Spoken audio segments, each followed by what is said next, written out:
नमस्कार मंडळी. स्टार प्रवाह वाहिनीवरील लग्नानंतर होईलच प्रेम या मालिकेला प्रेक्षक प्रचंड प्रतिसाद देत आहेत. अल्पावधीतच ही मालिका लोकप्रिय ठरली आहे. मालिकेत अविनाश नारकर, ऋतुजा देशमुख, संयोगिता भावे यासारखे ज्येष्ठ कलाकार तसेच ज्ञानदा रामतीर्थकर, मृणाल दुसानीस, विवेक सांगळे आणि विजय आंदळकर यांनी मुख्य भूमिका साकारल्या आहेत. त्याचबरोबर अभिनेत्री कश्मीरा कुलकर्णी हिने रम्या हे नकारात्मक पात्र साकारले आहे. तिचा देखील पात्र प्रेक्षकांना प्रचंड आवडत आहे. मात्र रम्या आता मालिकेतून कायमचा निरोप घेणार आहे, कारण तिच्या पायाला गंभीर दुखापत झाली आहे. डॉक्टरांनी सर्जरी करावयास सांगितले आहे. जवळपास 2 ते 3 महिने तिला आराम करावा लागणार आहे.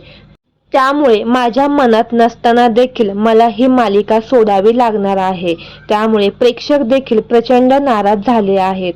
आता नवीन रम्या कोण असणार हे देखील पाहणं तेवढेच औत्सुक्याचं ठरणार आहे. तर मंडळी, तुम्हाला लग्नानंतर होईलच प्रेम ही मालिका आवडते का? आणि मालिकेतील कुठले पात्र तुम्हाला सर्वात जास्त आवडते हे आम्हाला कमेंट बॉक्समध्ये नक्की कळवा. धन्यवाद.